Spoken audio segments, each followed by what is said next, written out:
So the steel industry itself is part of a bigger fabric of manufacturing sector. So we make steel from either dirt or from scrap, right? So it's 100% recyclable in many cases. I think, though, over the years, we've been naive by the aspect of global growth, and particularly China. And so China and the United States produced the same amount of steel in 2001, and now China makes 10 times the amount of steel that we do here in the United States. And so we're inundated over the years with unfairly traded imports, not only imports in raw steel, but of products that are made of steel. So when Sam Walton created Walmart, it was everyday lowest price. It was made in the USA.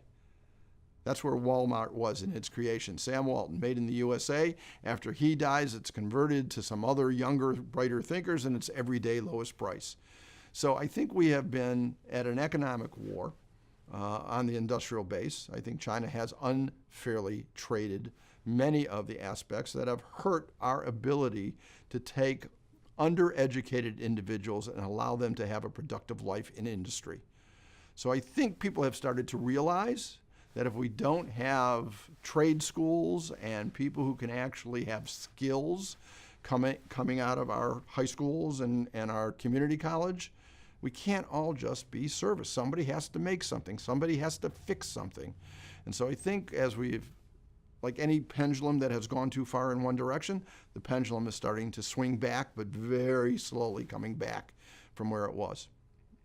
The question is about Cleveland's economy. Certainly the overall economy is better. Cleveland has transitioned from a major industrial town to basically a medical town. And kudos to the Cleveland Clinic.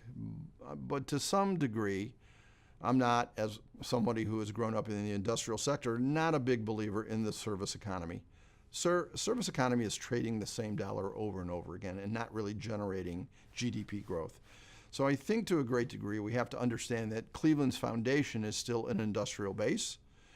Its city itself has a strong connection to football and its industrial history, whether it was steel or mining, whether it's salt mining or other kinds of mining or iron ore from the cliff standpoint. I think we have to understand that somebody has to create energy and jobs.